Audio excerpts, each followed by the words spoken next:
ये तो सबसे बड़ी दुख की बात है कि अपना पेड़ अपने हाथ से कटना पड़ गया। एक आंख तो फूट गई, दूसरी आंख को तो बचाने का इलाज तो करेंगे ना। किसी चीज का पश्चाताप हुआ कि तूने कन्यावध कर दिया, ये हुआ तो हुआ कैसे, उसे खुद नहीं पता। ये तो सबसे बड़ी दुख की बात है कि अपना पेड़ अपने हाथ से कटना पड़ गया, कि अपना पेड़ अपने हाथ ने ही काट दिया। तो ये तो सबसे बड़ी दुख की बात है।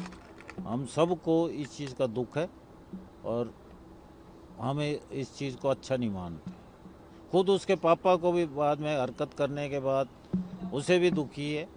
वो भी बार बार ये कहता रहा, भाई मेरे से कन्यावध हो गया, मेरे को फांसी दिलवा दो। ऐसा थाने में भी कहा उसने कि मेरी ऐसी रिपोर्ट बनाओ कि जो मेरे को कानून फांसी चढ़ा दे।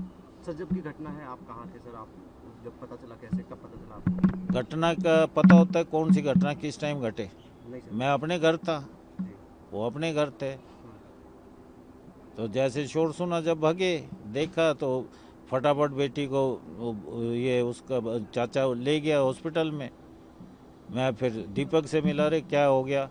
मेरे को तो ये भी नहीं पता चला था कि दीपक ने मारी है। जब उसने खुद ही मेरे को बताया, भाई मेरे से ये हरकत हो गई।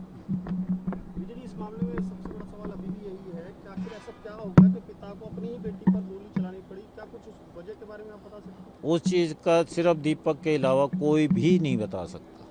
कुछ आपकी बात दीपक से कोई खूब हमने पूछ लिया, खूब पुलिस वालों ने भी पूछा, उन्होंने भी खूब उससे पूछा कि भाई बता दे। कह लगा जी बस मेरे से कन्यावध हो गया और मेरी रिपोर्ट बस वही रिपीट एंड रिपीट कि मेरे को फांसी दे दो। सर, क्योंकि जब हमने लोगों से बात की तो उन्होंने कहा कि हमेशा साथ रहते थे, पूरा बचपन से लेकर अब तक उसको यहाँ तक पहुँचाने में बहुत बड़ा हाथ, या लगभग पूरा हाथ उनका रहा था। बिल्कुल बहुत हाथ रहा उसका।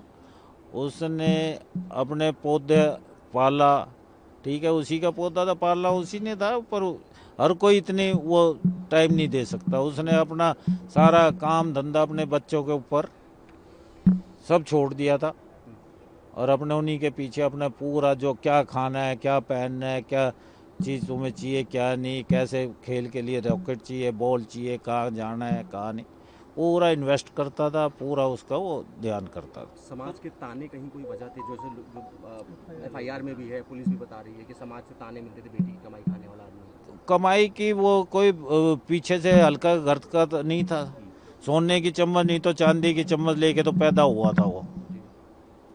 बेटी की कमाई तो जब हो ना, जब पहले भाई कोई कमाने वाला ना हो या पहले कुछ ना देखा हो, ऐसी कोई बात नहीं। सर, अब आगे की जो कानूनी लड़ाई आपको लड़नी पड़ेगी। वो तो लड़ेंगे साहब, बेटी भी गई है और भाई वो तो लड़ेंगे। एक आंख तो फूट गई, दूसरी आंख को तो बचाने का इलाज तो करेंगे ना। सर, आप बड़े भाई हैं तो क्या कभी दीपक ने आपसे कुछ जिक्र किया कि जिक्र हो जा सुनती? जिक्र ही तो नहीं करा। जिक्र करता तो शायद ये हरकत ही नहीं होती। मेरे से नहीं, अपने हमसे किसी से भी नहीं करा उसने, कोई जिक्र नहीं हुआ।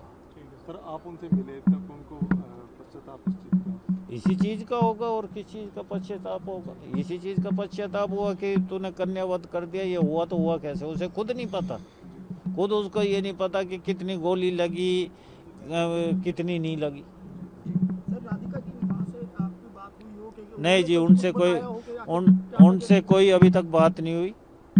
हमारे परिवार में पर्दा है तो अभी तक कोई बात हुई नहीं और वो शौक में है, तो इसलिए ज़्यादा वो कुरेदने की मैं ये समझता हूँ कि ज़रूरत नहीं। और अब आप सबसे रिक्वेस्ट है कि बस इसको आज के बाद प्लीज़, अरे भाई जो सच्चाई है ना वो है, इसमें कोई वो नहीं है, कोई झोल नहीं है, कोई अगर क्या नाम है, उसने गलत हरकत करी है, अगर क्या करी है गलत हरकत, तो उसको जैसे कानून सजा देगा हमें मंजूर है।